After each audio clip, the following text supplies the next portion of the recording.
Yo, what is going on?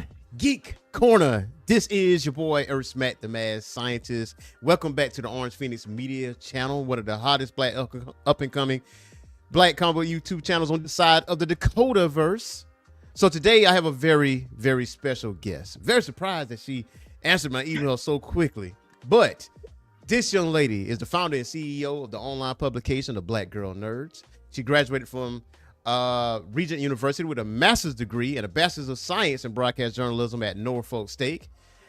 She covered some of the greatest entertainers, from cultural tastemaker Ta-Nehisi Coates to billionaire media mogul Oprah Winfrey and Denzel Washington. Outside of BGN, she has written for Variety, the Hollywood Reporter, the New York Post, the Huffington Post, Vox, Vulture, IGN, Essence Magazine, The Lily, the Washington Post, and Sci-Fi. She is the executive producer and sometimes host of the Black Girl Nerds podcast, also known as the BGN podcast. Upon building BGN's social media presence on Twitter, she was cited by Shonda Rhimes herself in Marie Claire magazine as Black Girl Nerds being one of her favorite Twitter accounts. Ladies and gentlemen, I give you guys Jamie Broadnax. How are you today?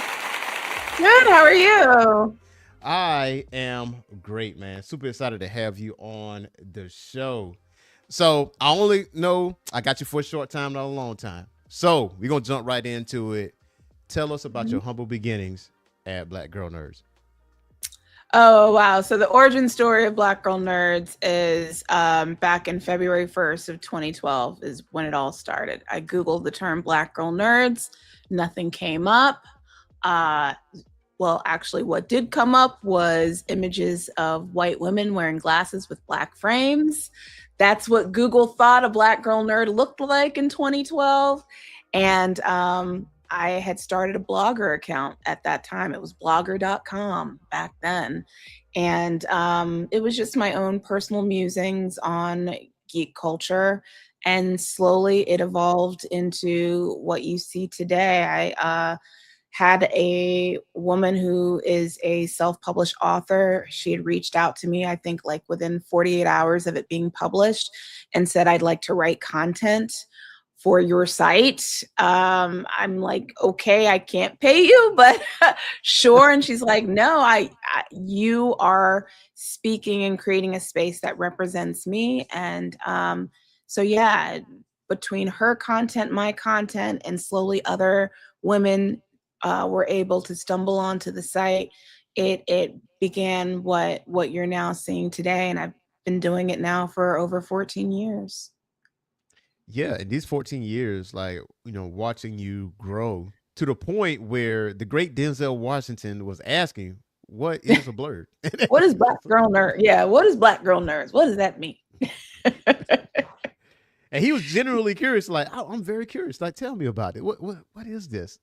I mean, first of all, it's Denzel. The uncle Denzel came out of him in that moment. And I love that, and I appreciated that, because even there's members of my family that don't really quite know and get what I do. And I kind of have to still explain that to them. So yeah, talking to Denzel and explaining what Black Girl Nerds, and even in that moment, like when people was like, oh, you did such a great job of explaining that to him, it's because I've had to explain that to my own family members, or to even to people that don't quite understand what that means.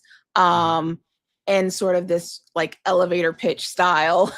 So it was easy to do that at that moment. I think what was shocking for me, and I even surprised myself, was just how I was able to do it so like calmly and not like stutter and stumble and just get caught up, because I'm talking to like the Denzel Washington. So I shocked myself in that moment, but explaining what I do, what the brand represents, and the work that encompasses Black Girl Nerds, that is something that I felt very comfortable in articulating, because it's something I've had to explain for over a decade. Yeah. And if you go look at her website, blackgirlnerds.com, if you look at the staff consisting of mostly Black women. So like you, especially in the interview space, I know there's a level of nervousness that comes up, but you've done this for so long, and I completely understand, especially where you're talking to Denzel Washington, about the movie that he's was doing at that time. How you was able to put that in the back burner and was able to handle that the way you did. Um, so with Black Girl Nerds, was it always film with you, or was there other things that you nerd out on, and it just led up to film? It wasn't always film. We've actually have covered a plethora of topics. I feel like I've leaned into film more because I'm a part of the Critics' Choice Association, and I've gotten a lot more access. But in the very beginnings, we did a lot of comic reviews, and leaning into I would say gaming here and there, not as much. I really want to do more gaming content.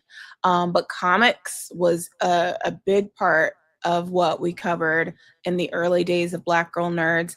But I will say this, I feel like the movie and TV component has always been the core of our content of Black Girl Nerds. Because back in the day on what was called Twitter, Mm-hmm. we used to live tweet TV shows. Yes. And that's how people like, the OGs that remember Black Girl Nerds, they remember us from when we were on that platform live tweeting Scandal back in the day, live tweeting Orphan Black, live tweeting Sleepy Hollow. So TV shows have been uh, a big core of the coverage that we've done throughout the years, as well as covering movie reviews on the publication. And we're a Rotten Tomatoes certified outlet. So that's been very instrumental in, us being a voice for and champion for film.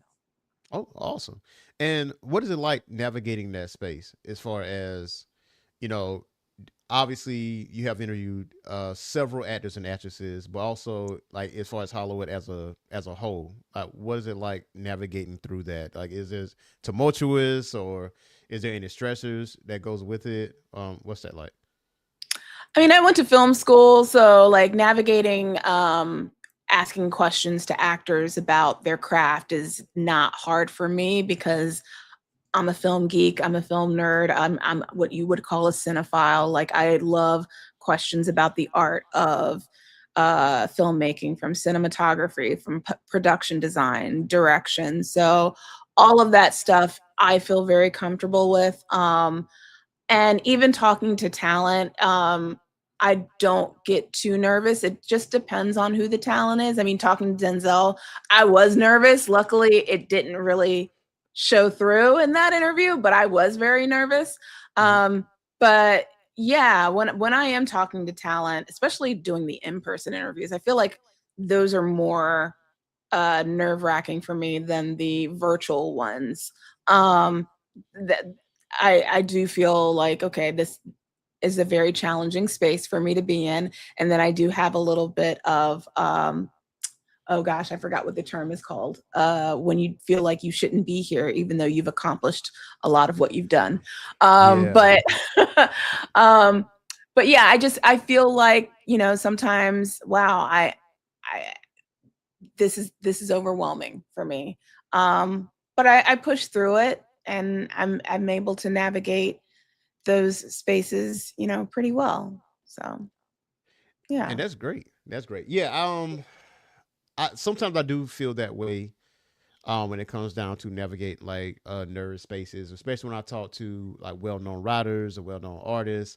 There's a certain level of nervousness that comes out, and even though you've done it for so long, and you still somehow you still feel that way. Dang, do I belong in this space? Like, what is this? Because I put you in the lines of Straw Hat Goofy and Stony the Great, because I follow him on TikTok as well. Like, I Oh, put y'all nice. in the same vein. Now you said that you want to get into like gaming more. So clearly you Yeah, are a gamer. So what have you been I playing am. lately?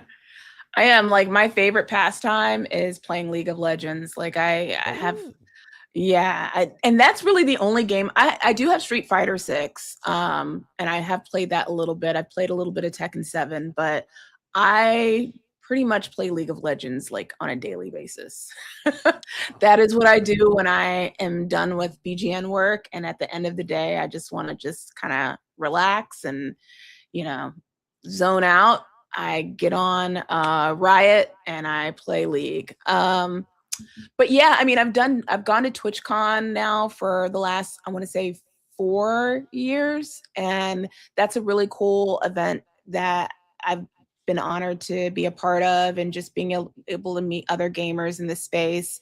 But I would love Black Girl Nerds for us to just be more involved in that space as a collective, even just editorially covering more content. I mean, I know that there are great collectives out there like Black Girl Gamers, and there's other groups and even influencers that are in that space that are doing awesome things.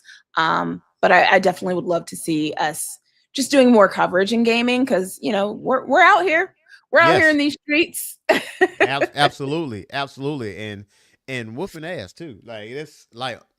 It's they're all out here, because there is a Black Girl Gamer. She's from Detroit. Her name escapes me right now, but I do follow her on Instagram. She plays like COD, and she plays other games, stuff like that. And there's other gamers. There's one particular gamer. She plays first person shooters while she's holding her newborn.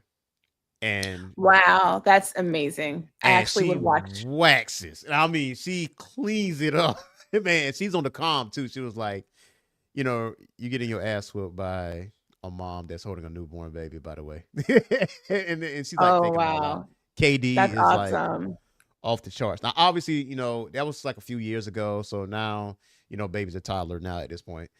But for me, it's gaming. I'm telling my age, but I go back to like regular NES all the way up to Sega Genesis. Oh yeah. And lately I've been playing Virtua Fighter. Right, I've been playing Virtua Fighter. I'll go into Tekken 8 here and there. But I have PS6 and my gaming laptop. So sometimes you got PlayStation Plus, you can download free games and stuff like that. And last night I downloaded The Crew, Motorfest, and The Crew 2. And it's one of those games, how you just come across a game that just went right over your head, and because you're so busy doing other stuff, and then you get to it and you're like, oh man, how did I miss this? So and my fiance, she's somewhat of a gamer. It's like she'll play Crazy Taxi, and that's her favorite game. Like to play between that and Mario Kart. But now for you, you say you play League of Legends. I think I may have played that once, and that was some years ago.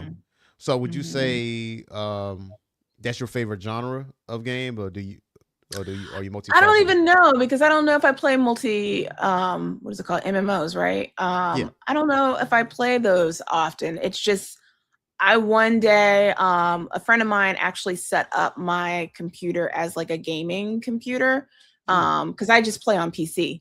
So he had set it up for me, and he installed League of Legends, and then showed me how it's played, and I played it, and I just got addicted to it. And he installed some other games, like games that I know, like Street Fighter and Tekken, and I played those. So I know the fighting games. So historically, fighting games have always been my jam. You when you were promoting this very show, you had the Mortal Kombat 2 image there. Mortal Kombat, I grew up on that. I grew up on Street Fighter. But I remember, the role-playing games that I grew up on too, like Final Fantasy. That was one that was like, man, I would spend hours, like almost a full entire day playing Final Fantasy on the Super NES back in the day. The Secret of Mana. You play Final Fantasy 6? Yeah, I said Final Fantasy. Yeah, Final Fantasy 6. That's right, because that was on the Super NES. Because there's like so many versions of it. And then Secret of Mana was another one. But yeah, like the role-playing games and the fighting games were more my genre. Yeah, I'm the same way too. When I had my Dreamcast, I had nothing but like fighting games. And Faye Lawless is FF6 rocks. So I still to this day, I think Final Fantasy 6 is the GOAT. I think it's better. I think it's better than 7. I think like 7 gets a lot of love because it's the first one that got CGI imaging and you can see like the 3D side of things. But I always think Final Fantasy 6 is a goat. And that and Chrono Trigger, like those, and that Chrono Trigger and Secret of Mana, Street Fighter definitely was my thing. When Mortal Kombat Yep. came out on Sega Genesis, I was locked in. And then like the X-Men fighting games. Like I remember at the arcade, my brother and I, we would go to the 7-Eleven and our babysitter at the time, she would just give us a whole bunch of quarters and just like, look, I ain't got time for y'all. Here's a whole bunch of quarters. Go to the arcade game or go to the 7-Eleven and play the arcades. And they had Street Fighter and they had the X-Men arcade. And that's what we would play. And I remember playing that. I remember the Ninja Turtles game, playing that. Yeah, so I remember a lot of the old school arcade games from back in the day, playing those, and those were like a lot of fun. Man, I'm surprised that you didn't mention the Marvel Maximum game that just got released like a few weeks ago. Oh, Marvel Rivals? No, not Rivals, but Maximum. It's called a Maximum Collection. It has the X-Men arcade game in there along with. I don't even know about that. Yeah, I played Rivals for like 10 seconds and I couldn't do it anymore because I sucked at it so badly. Like I got frustrated. Like I played as Storm because of course like Storm is my girl and I was terrible at her. And then I tried to play as all of the other characters and I kept getting killed every time. So yeah. I'm not good at those games that are like I guess kind of like the first person shooter type, you know what I'm saying? That type of angle or whatever. Cause like, I'm not good at Fortnite. And I'm not good at, gosh, what's the name of the other one that starts with an O? Overwatch. Yeah. I'm not good at Overwatch. So yeah, there's something about those games. They don't, I don't know. Maybe my peripheral vision or something. I have issues with. I can't do well on those games. Well, I'm gonna put you on game. So obviously, the Teenage Mutant Ninja Turtles have the Cowabunga collection, right? And they have all the old Ninja Turtle games on there, including the beat 'em ups and the regular NES game that was hard as all get out. That's on there too. There's also Shredder's Revenge, which is like an updated version of the beat 'em up. And Marvel did Marvel Maximum Collection, which has Maximum Carnage on there, Separation Anxiety, the Silver Surfer game that's on NES, Spider-Man. Oh yeah, I remember that one. Yep. Yeah. They even have the X-Men arcade beat 'em up with Colossus and Nightcrawler and Storm and everybody else on it. So it's that collection of games, old school games that you can actually play. So that might be up your alley. I have to download that. I downloaded I think it's the Sega pack. So I went back and played Streets of Rage. Because I was a huge fan of that. And I think I had Final Fight. I had that one. So, and of course like Sonic. So yeah, that was fun going back and playing those games from the Sega. Oh yeah. Now me, Mark says I downloaded Marvel Rivals and I immediately deleted it. Once I found out they fight the whole developmental team, I did not know that. Wow, that's probably why I stopped playing it. Yikes! That is crazy. But I am a bit of a retro gamer too. Like I have like Sega Genesis, Dreamcast, and the only Sega I do not have is a Saturn. Like that's the only thing that kind of like. Oh yeah, we didn't get that. Yeah, we didn't get that one.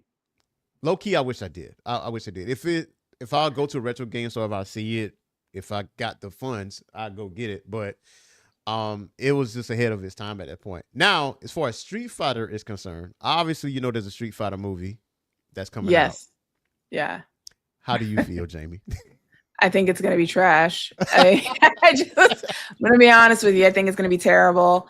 I will see it. I will be there on day one to watch it. I think it's, going to lean into the campiness of the predecessors. And look, that's the tradition of all of the Street Fighter movies. That's what we're used to. But something about this Street Fighter, I think is just going to be like, I've said this on threads. I think this is going to be the worst movie of 2026. Wow, really? Yeah, yeah, Yeah, man. yeah. Okay. I think it's gonna be that bad. Just looking at the trailer, I was not impressed by. Mhm. Also at CinemaCon, Jason Momoa, he had 3 films, right, that was presented at CinemaCon. Dune 2, or Dune 3 rather, Mhm. the Supergirl film, and then Street Fighter. He was there to promote 2 of his movies. He did not promote Street Fighter. That's a That's red saying, flag. yeah, that's definitely a red flag because he was on stage. I think it was Evo. I think it was Evo. They was on stage and they was promoting Street Fighter. Andrew Schultz was talking trash about Mortal Kombat 2, and I was like, bro, I don't. And that's the thing too. Why is the Street Fighter cast talking trash about Mortal Kombat? Like it's like they have some sort of insecurity or shortcomings about their own film that you've got to talk down about another movie. Yeah, That's another red flag. yeah. And okay, all right. So put a pin in the new Street Fighter movie, right? The old Street Fighter movie with Jean-Claude Van Damme. Yes. How did you feel about that? I mean, it was cheesy and campy, but again, it was good for what it was in its day. Okay. I have to, you know what? I think I have to rewatch it because I feel like if I were to rewatch it today, I'd probably appreciate it a little bit more today than I would from back when I first saw it. But I think for some reason, this one, like the performances will be worse than that film. Because that film had better actors in it. Yeah, Andrew Schultz is not an actor, and 50 Cent. Raul Julia, especially. I mean, Raul Julia like made that movie. Like he did. Yeah, he did. Killed it. He killed it. Confession. That movie is a guilty pleasure of mine, and that movie is like a comfort movie. I don't know. I can play that movie and go to sleep, and I can just clock out. I think when it first came out, I would never forget it. I was at my aunt Jean's house, and she has DirecTV. You know, like some people got cable, some people don't, and she had satellite. And you know how on DirecTV, like the 100 channels, it just gives you like the screenshots and of the movie before it plays. Mm-hmm. And I was like super geek for Street Fighter, right? I said, please, can I watch this movie? Please, can I watch it? And so she ordered it for me, and I was blown away. I don't. This me as a kid, I was like blown away at it. And then Mark says Zangief was my favorite in the OG Street Fighter movie. That's one thing everybody gets right is Zangief. Yeah, like, he was pretty accurate. Yeah, so pretty accurate. That movie kind of like holds a special place in my heart. That and The Wizard, like those 2 movies, kind of like hold a special place. Oh, The Wizard. Yeah. Oh yeah, I had talked about that on Threads. Yeah. Yeah. I mean, The Wizard low key was a commercial for Super Mario Brothers 3 because they unveiled Super Mario Brothers 3 in that movie, and the Power Glove, which turned out to be not even that good of a product. I actually did not get a chance to get the Power Glove. We couldn't afford it. Yeah, me neither. So I didn't have the privilege of getting, gifted a Power Glove in our family. But from like people that I know that got the Power Glove, it wasn't even that good of a product. But yeah, the whole movie was a commercial for Nintendo. But Lucas was right. He said, I love the Power Glove. It's so bad. You are correct, sir. It was bad. Like, it was bad. Yeah. But Super Mario Brothers 3 was good, though. That was a good game. That game was great. That was lit. We were so geek when they first showed that unveiling of Super Mario Brothers 3. We were like, oh snap! Oh, I gotta play this. So absolutely. yeah, The Wizard. That's a legendary film. Yeah, absolutely. It is. I bought the Blu-ray like maybe 2 years ago, and that Blu-ray has like special features, even deleted scenes on that thing. So certain scenes that was taken out of the movie. Some scenes I'm like, man, I wish I would have kept that. And there's other scenes like, okay, I see why y'all took it out. Because when you get close to the end of that movie, for people that have not seen the wizard, it might get you a little teary-eyed at the end because you realize, why Jimmy is the way he is and how he's so good at certain things. But I love that movie so much. So to unpin the Street Fighter movie, like you said, like it leaning into the campiness of it. I think they're leaning into it, but if you're gonna do it, you got to go all the way with it. Because if you think about it, Street Fighter 2 as a video game, especially the older versions like Sega Genesis, Super Nintendo, was a little campy, especially the beat up screen. Eyes popping out and stuff like that. So I'm guessing it's going to be about Ken more or less because from the trailer they leaned heavy on his character. So, which I mean, okay. But story-wise though, he did win a U.S. martial arts tournament. And I was like, okay. Right. How do you feel about the Ken casting though? He's better than the OG's casting. Well, yeah. I'll say that. But I just couldn't find any Asian. Well, Ken is American. Oh yeah, not Ken. Ryu. No, not well. Yeah, yeah. You're right. Well, I thought that they. Yeah, you're right. Now the question is though, if Eliza is going to be in it, or is he going to meet Eliza in this movie? But isn't there? Well, wait a second. I want to go back on that. Isn't there versions of Ken that is Asian? No. Mm-mm. No. Okay. All right. Ryu is the Asian one, and Ryu, he's played by an Asian actor. Yeah, and his name escapes me because I feel like he's been in Bullet Train. I think he was one of the main characters in Bullet Train, if I'm not mistaken. He was on a show on FX. I forgot the name of the show. It wasn't Warrior, was it? Maybe that was. I think about HBO. That's what I'm thinking about. That's what I'm thinking about because he's. I'm looking him up. Yeah, now. Andrew Koji. Yes. Yeah, the Warriors. Yes. Okay. Yeah. No, he's actually got the most perfect casting out of the whole cast, I think. Yeah. Yeah, for sure. Yeah. For sure. I'm very interested in Vega. How he's played because I feel like that was perfect casting with the old movie.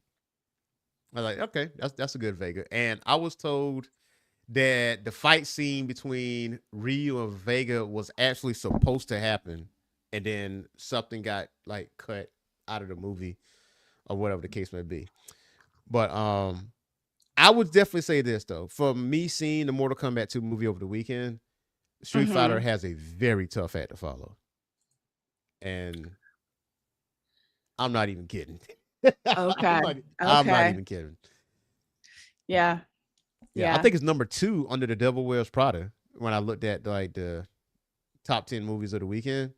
Yeah, I think it's just under Devil Wears Prada, and rightfully so. Oh, okay. So it didn't get to. I hadn't tracked. I've only tracked Michael so far on its performance, but so it didn't hit number 1 at the box office this weekend. Mortal Kombat. Okay. Yeah, I mean Michael had a number 1 spot for a little minute, but Mark Scott said, "I can't wait to see Guile talk with a lisp because Cody Rhodes being." Cody Rhodes. I mean, he's a wrestler, so I don't know much about because I believe this is his first like movie role. I think so. I don't want to judge too harshly because wrestlers transitioning to acting, we've seen them, and many of them are pretty good. I mean, John Cena's proven to be very good. The Rock. Dave Bautista, so they've proven to be pretty, talented performers. So I'm not ready to judge him yet, but that look, that costume, it looks a little cartoonish to me. yeah. I'm like, how you gonna get this? Because the hair is just like that, but like, Yeah, is he gonna have the comb and he's gonna do the thing? You know, when he wins a fight, or if he's gonna win a fight, you know, that's yeah. It's just a little. I mean, I get that they're definitely wanting to look exactly like Guile from the games, but it just looks a little too cartoonish, like too on the nose. yeah, It's okay to make it look, a little more realistic. yeah, Slightly. a little more realistic, with his hair, kind of like in the older movies. Yeah, Um, but this look, I'm just like, it looks like cosplay. Like it looks like he's going to Comic-Con with this look. yeah, because you got two wrestlers in it. You got Roman Reigns being Akuma. Oh yeah, Um, and then that's right, Roman Reigns. Actually, we got Roman Reigns, and then we got him. which So he has been in a movie before, but that was with his cousin, and that was yeah, but it wasn't really like a speaking role type of thing. And to be honest, though, as far as wrestlers transitioning into film, I feel like Batista has done it the best oh yeah, out of. he's the more talented, I would say, of the crop. I Yeah, think I would rank Batista, Cena, and then The Rock if I was to give my ranking. yeah, absolutely, the same exact way, the same exact way. And Batista doesn't mind dying in a film. So like, like, no, I gotta win every time. Not he's not. I mean, I've seen him die in films before, and to see him in, especially with Guardians of the Galaxy, that was really his breakout. And then he did, I think, Army of the Dead with Netflix. That's also like one of my favorite Yeah, movies. that was a good one. And I know he did a couple horror Dune. films. Yeah, Dune. Yeah. He's also it was a very small performance, but such a great job. He was in this movie called The Last Showgirl, Hmm. with Pamela Anderson. And it was just an incredible performance. Like people were talking about Pamela Anderson's performance, but in my opinion, it was Dave Batista that really stole the show in that film. And he should have gotten like some kind of awards consideration. Um, but yeah, he's good. Yeah. He's, By you know, every freaking metric. yeah. So for you get into film, what was the movie that you saw? They're like, you know what? I'm Hmm. gonna pursue this. Wow. Never thought about it that way. What was the movie that got me into film? I mean, there's been so many movies that I've just always been a fan of throughout the years. There wasn't like one movie that like stood out. Um, like someone was actually on Threads asked this question about like what movie that you saw in the theaters that dates you. So I am definitely telling my age by giving you this information, which I've already put on Threads, so you can just look there. But E.T. and Mm, that movie still has like an impact because I just love the obviously John Williams, like the GOAT, like the music, the cinematography, the story. It was such an impactful film. Many of Spielberg's films have that resonate with me in that way. mhm. So yeah, like I just love that movie made me fall in love with going to the movies. So I guess Yeah. to kind of frame the answer to your question that way, it was watching that film and just falling in love with going to and falling in love with the theater Yeah. and then that in turn made me fall in love with movies.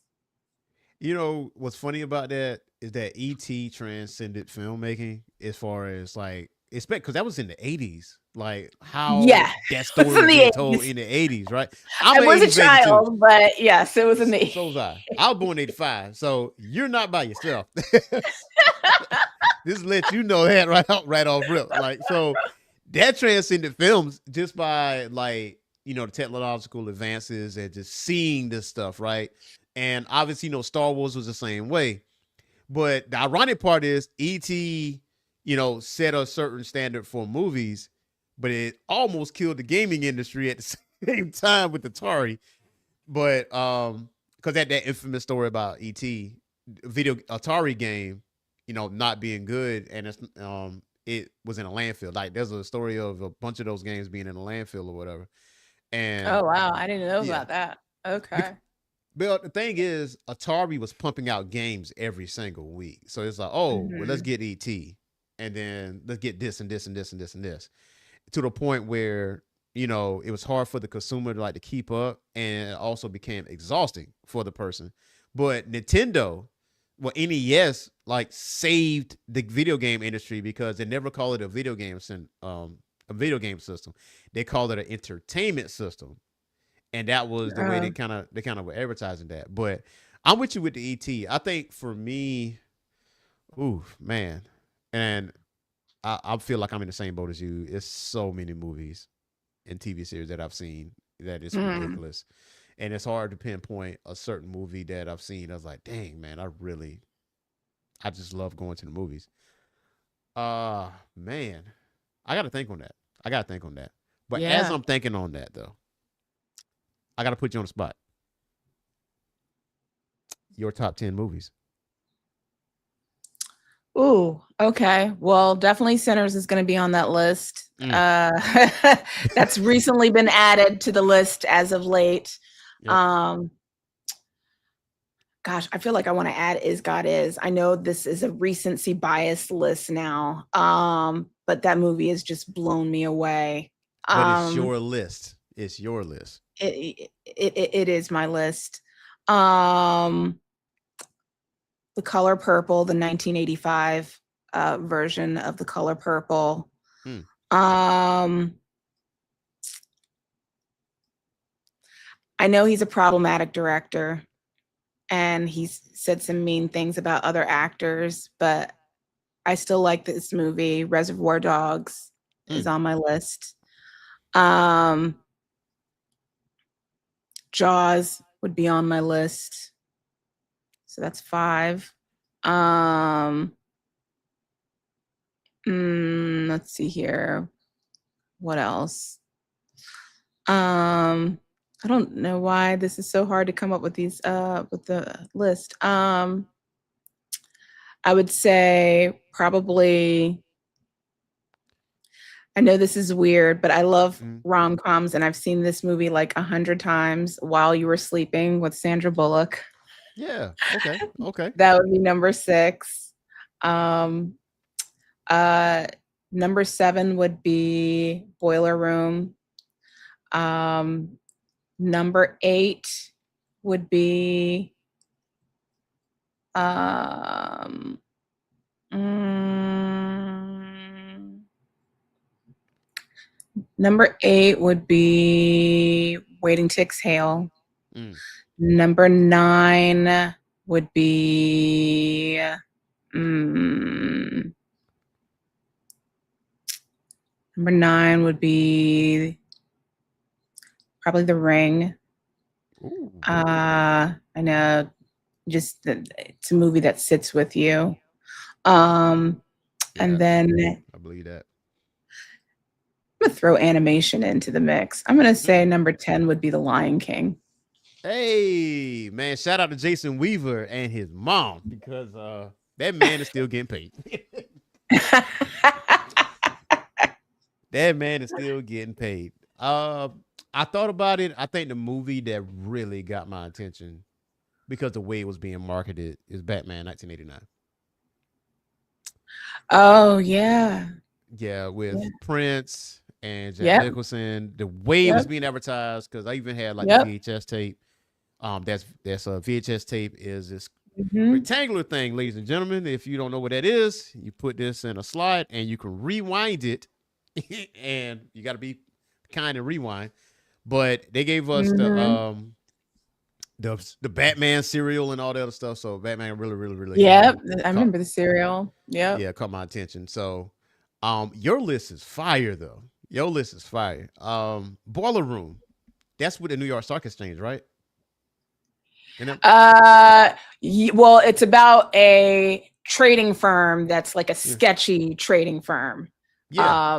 Yeah. And yeah, Ben Affleck and Giovanni Ribisi. Mm-hmm. I want to say that's on And it's Tubi. kind of a take on the film Glengarry Glen Ross. Mm-hmm. So sort of a younger version of that film, which that's also a good film to add to a list. But yeah. Man, yeah, I want to say Boiler Room is on Tubi, if I'm not mistaken.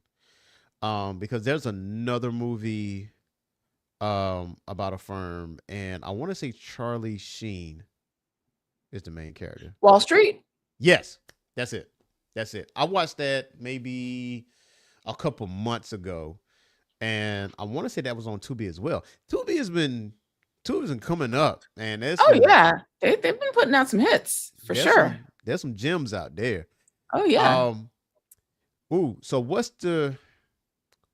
so another question is, you can either do one movie or three. The movie or movies that people tend to hate that you actually like. Oh, that's easy. So and these are recent ones, so that's Okay. why it's easy for me to come up with it. I love, which is universally hated and universally panned by critics. I liked Madam Web. Um, I saw it in the theater. I enjoyed it. I wrote a review about it. I think I was one of the few critics that actually had my review advertised as when they cherry picked which reviewer liked our film and they marketed in the advertising. Yeah. Yeah, I really genuinely liked it. Yeah, there was some issues with, I could tell that they probably did some reshoots around the third act, but aside from that, I didn't really have much of an issue with the film like everybody was kind of nitpicking. But yeah, Was it I liked cinematography? Madam Web. Huh? Was it cinematography that kind of catch you, or? The cinematography didn't bother me. I mean, there were some times where the CGI looked really cheesy, especially like the explosion scene that happens towards the end. So there was some cheesy moments. I get that. But a lot of comic book movies, the cinematography looks cheesy. A lot of Yeah. Marvel movies have cheesy cinematography. Let's keep it a buck. So, I mean, if I'm going to complain about that, I can complain about some of the recent Marvel films that have come out. But I think aside from that, story-wise, it did not bother me. Performances did not bother me. I know some Yeah. people thought that the villain wasn't that good of an actor. I thought he did a good job. So yeah, I liked Madam Web, but I know people hated it. So I know I'm probably like 5 people in the world. Well, the other person that liked it was my fiance. She actually liked Madam Web as well. Okay. So both there of we y'all go. are in the same boat. So yeah, I went to go see Madam Web and I 2 liked of it. us out of the 5. Yeah. So Madam Web's one. You say you got a. What's another movie? Oh, I'm actually I think I'm on some website for this one. Wrinkle in Time. That was another film that was panned by critics, and I was one of the few that liked it. Actually, I feel like you're not the only one that actually liked that movie. I think there's a good bit of people that like that movie. Yeah, I think if you go on Rotten Tomatoes, if I'm not mistaken, I think the movie is still rotten, if I'm not mistaken. But when I reviewed it, I gave it a positive. Yeah, it's rotten. When I reviewed it, I gave it a positive review, and one of my reviews was cherry picked as the positive one, and they used that to highlight it in the advertising. So like that's why I forgot what website I'm on, but I'm on some website where like this is the greatest movie ever, whatever I said about the film. But I liked it. I did not take issue with the film. I thought it was whimsical. I thought it was sweet. I love the story. I thought Storm did a great job. Yeah. Okay. So yeah, that's another one. That is another one. So Wrinkle in Time. Yeah, I don't think that's universally hated. But I will say though, like the movies that I see like Rotten Tomatoes kind of like throw tomatoes at, or the movies that everybody tends to like for whatever reason. Because Mortal Kombat 2 was like that too. Like, it wasn't well liked, like with critics and people that went to go see it. The audience score is way different. So, Oh, well, we know a big one recently was the movie Michael, where that one was panned by critics, and yeah, then audiences went to see it and they absolutely loved the film. yeah, So, yeah, that one where it was a huge stark difference between how audiences received it versus what critics received it, which makes you wonder, you know. I mean, I don't I don't have any conspiracies around it, but Rotten Tomatoes is a very interesting aggregate tool on how critics review films versus how audiences perceive them. Because sometimes it goes in opposite directions. Sometimes critics will love a film, and then the mhm, audiences don't like the film, and then it's vice versa. But I just knew it before because I had already put out my review of Michael before the reviews were like when they were embargoed and before they went out. yeah, And I knew that I already had liked it. And then when I saw that the reviews were out by the critics and they didn't like it, I knew that audiences were going to like the movie. oh yeah, I oh knew yeah, that it was going to have a positive reception because it's an entertaining film. It's a fun concert film, and the critics, when I read the reviews, I was like, oh, they're expecting this this biography, this biopic that's going into in depth about all of these things that happened in his career post the bad era when that wasn't ever going to be established in this story. So yeah, they had these expectations that weren't met, and then they gave it a negative review based on that when audiences don't have those same expectations. yeah, So, yeah, absolutely. I mean, you can't even cover this man's whole life in one movie. Like that is no, impossible. you can't. Yeah, like we seen it with American Dream. That thing was long. It was Yeah. for a reason, and Yeah. that one he was still living. So, that goes with Somebody that. said on somebody said on social media that his life is like literally an anime. And Yeah, that's so accurate. His life's an anime. Like you can't capture that in one 2-hour film, you no, know?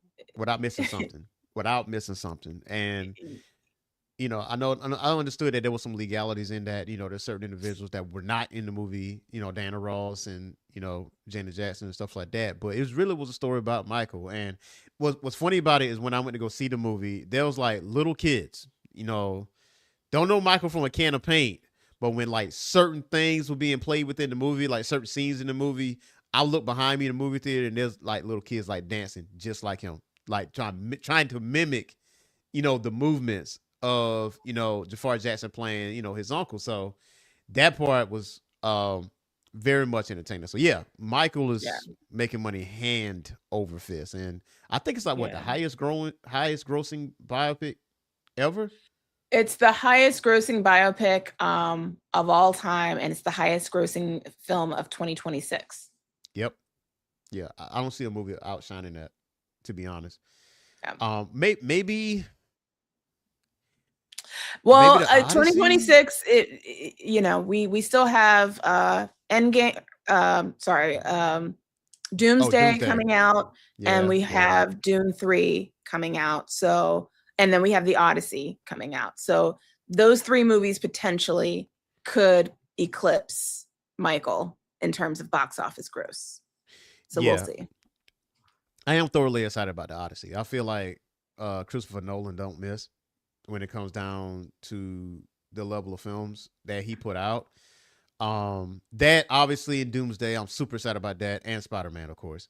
So Oh that's yes, there we go. And then we have yeah, Brand New Day. Yeah, brand new Brand New day. Day could potentially also eclipse Michael as well.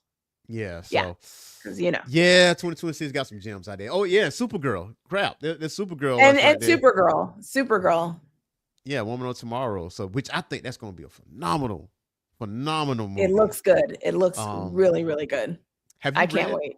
have you read the I have comic? not read Woman of Tomorrow. No, Yeah, no. I think it's a DC Compact Comics now. It's like $10. You can just get it for $10 and Okay. read from start to finish. Because DC puts out at least 2 compact comics, which is like a whole entire story, graphic novel form, like this big, and you could just kind of like travel with it and all that stuff, so you can read it from start to finish. So, and Supergirl is definitely part of it. I read it earlier this year, and I was like, yeah, this is going to be good. This is going to be good. So Nice. So, guys, there's the end of our show today because I know Jamie has a lot going on today. She's a very, very, very busy woman. And Jamie, before you get out of here, tell the audience, how can they reach you? How can they see your posts and your podcast and everything? Yep, blackgirlnerds.com is the website, and we are on all of the socials. I think I've talked heavily about Threads. I'm on there constantly talking and gabbing about pop culture stuff. So you can find us on there: Instagram, Facebook, Blue Sky, X. And then we do have a weekly podcast. We drop new episodes. I try to anyway, on Mondays.